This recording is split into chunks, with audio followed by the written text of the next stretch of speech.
عروہ نے بیان کیا کہ میں نے ام المومنین حضرت عائشہ صدیقہ رضی اللہ عنہا سے پوچھا کہ اللہ تعالیٰ کے اس فرمان کے بارے میں آپ کا کیا خیال ہے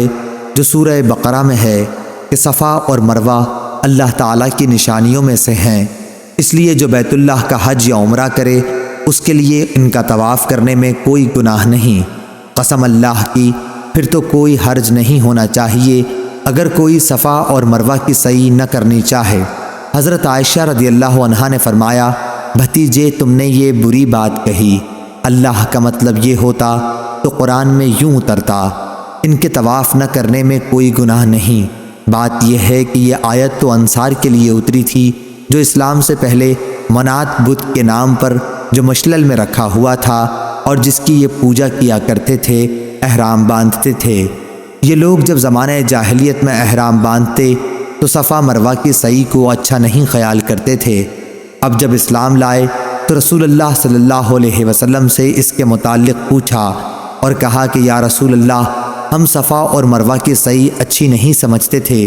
اس پر اللہ تعالیٰ نے یہ آیت نازل فرمائی کہ صفا اور مروہ دونوں اللہ کی نشانیاں ہیں، آخر آیت تک۔ حضرت عائشہ صدیقہ رضی اللہ عنہا نے فرمایا کہ رسول اللہ صلی اللہ علیہ وسلم نے ان دو پہاڑوں کے درمیان سعی کی سنت جاری کی ہے، اس لیے کسی کے لیے مناسب نہیں کہ اسے ترک کر دے۔ انہوں نے کہا کہ پھر میں نے اس کا ذکر ابو بکر بن عبد الرحمن سے کیا تو انہوں نے فرمایا کہ میں نے تو یہ علمی بات اب تک نہیں سنی تھی، بلکہ میں نے بہت سے اصحاب علم سے تو یہ سنا ہے، وہ یوں کہتے تھے کہ عرب کے لوگ ان لوگوں کے سوا جن کا حضرت عائشہ صدیقہ رضی اللہ عنہا نے ذکر کیا جو منات کے لیے احرام باندھتے تھے، سب صفا مروہ کا پھیرا کیا کرتے تھے۔ جب اللہ پاک نے قرآن شریف میں بیت اللہ کے طواف کا ذکر فرمایا اور صفا مروہ کا ذکر نہیں کیا تو وہ لوگ کہنے لگے، یا رسول اللہ صلی اللہ علیہ وسلم، ہم تو جاہلیت کے زمانے میں صفا اور مروہ کا پھیرا کیا کرتے تھے، اور اب اللہ نے بیت اللہ کے طواف کا ذکر تو فرمایا لیکن صفا مروہ کا ذکر نہیں کیا، تو کیا صفا مروہ کی سعی کرنے میں ہم پر کچھ گناہ ہوگا؟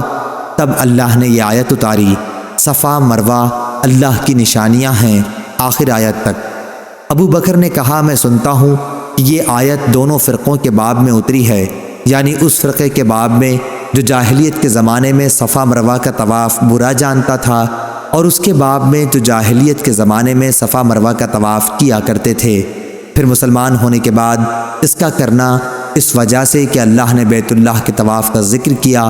اور صفا مروہ کا نہیں کیا برا سمجھے، یہاں تک کہ اللہ نے بیت اللہ کے طواف کے بعد ان کے طواف کا بھی ذکر فرما دیا۔ صحیح بخاری حدیث نمبر 1643۔